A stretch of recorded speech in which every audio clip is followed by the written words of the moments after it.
അസ്സലാമു അലൈക്കും.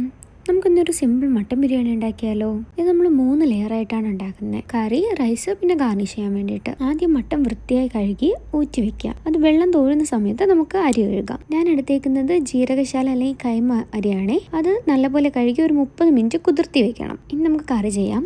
കറിക്ക് വേണ്ടിയിട്ട് ഒരു 3 മീഡിയം സൈസ് സവാള സ്ലൈസ് ചെയ്തിട്ട് അതിൻ്റെ കൂടെ ഒരു മീഡിയം തക്കാളിയും ഇഞ്ചി, വെളുത്തുള്ളി, പച്ചമുളക് ചതച്ചതും കുറച്ച് മല്ലിയിലയും പുതിനയിലയും അരിഞ്ഞതും ചേർത്ത് നന്നായിട്ട് കുഴയ്ക്കണം. അതിലേക്ക് മസാലകൾ ഇട്ട് കൊടുക്കാം. മഞ്ഞൾപ്പൊടി, കുരുമുളക് പൊടി, നാരങ്ങാനീര്, മല്ലിപ്പൊടി, ഗരം മസാല, കാശ്മീരി ചില്ലി, മട്ടൻ മസാല, ആവശ്യത്തിന് ഉപ്പ് ചേർത്ത് ഇതെല്ലാം മിക്സ് ചെയ്യണം. അതിലേക്ക് കഴുകിയ മട്ടൻ ഇട്ട് നല്ലപോലെ ഇളക്കി കൊടുക്കാം. ഒരു 20 മിനിറ്റ് എന്നിട്ട് അത് റെസ്റ്റ് ചെയ്യാൻ വെക്കണം. ഇനി 20 മിനിറ്റ് കഴിയുമ്പോൾ കുറച്ച് ഓയിൽ ഒഴിച്ച് ഒരു 15 മിനിറ്റ് കൂടി അത് റെസ്റ്റ് ചെയ്യാൻ വെക്കണം.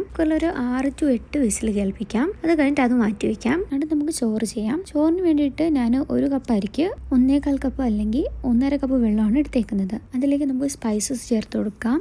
സ്പൈസസ് ആയിട്ട് എടുത്തേക്കുന്നത് ഏലക്ക, പട്ട, ഗ്രാമ്പു, ജാതി, സ്റ്റാർ, ബേ ലീഫ്, ഇത്രയാണ്. ഇതിനോടൊപ്പം ഓയിലും നെയ്യും കുറച്ച് ഉപ്പും ചേർത്ത് വെള്ളം ചൂടാക്കുക. വെള്ളം ഒന്ന് ചൂടായി വരുമ്പോഴേക്കും അതിലേക്ക് കറിവേപ്പിലയും രമ്പയിലയും ചേർത്ത് അടച്ചു വെച്ച് തിളപ്പിക്കുക. നല്ല തിളച്ചു വരുന്ന വെള്ളത്തിലേക്ക് നമ്മൾ നേരത്തെ കഴുകി ഊറ്റി വെച്ച അരി ഇട്ട് കൊടുക്കുക. അരി ഒരു 80% വേകുമ്പോഴേക്കും നമുക്ക് തീ ഓഫ് ചെയ്യാം. അടുത്ത് ഗാർണിഷ് ചെയ്യാൻ വേണ്ടിയിട്ടാണ്. അതിന് വേണ്ടിയിട്ട് ഒരു പാനിൽ കുറച്ച് ഓയിലും നെയ്യും ഒരുമിച്ച് ചൂടാക്കുക. അതിലേക്ക് കുറച്ച് കാഷ്യൂസും കിസ്മിസും വറുത്തെടുക്കുക. അതിലേക്ക് തന്നെ 2 സവാള ഇട്ട് പൊരിച്ചെടുക്കുക.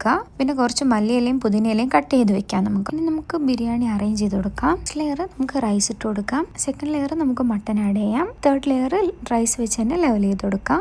ഇനി നമുക്ക് ബിരിയാണി ഗാർണിഷ് ചെയ്ത് കൊടുക്കാം. ഇനി ഒരു 10 മിനിറ്റ് ലോ ഫ്ലെയിമിൽ ദമ്മിടുക. നമ്മുടെ ബിരിയാണിക്ക് വേറൊരു എസൻസോ അല്ലെങ്കിൽ അങ്ങനെ ഒന്നിൻ്റെ ആവശ്യമില്ല. ആർട്ടിഫിഷ്യൽ എസൻസ് ഒന്നും ചേർക്കാതെ തന്നെ നല്ല സ്മെല്ലും നല്ല ടേസ്റ്റും ആയിട്ടുള്ള ബിരിയാണിയാണ്. അപ്പോൾ നമ്മുടെ മട്ടൻ ബിരിയാണി റെഡി ആയിട്ടുണ്ട്. ട്രൈ ചെയ്ത് നോക്കിയിട്ട് ഫീഡ്ബാക്ക് അറിയിക്കണേ. താങ്ക്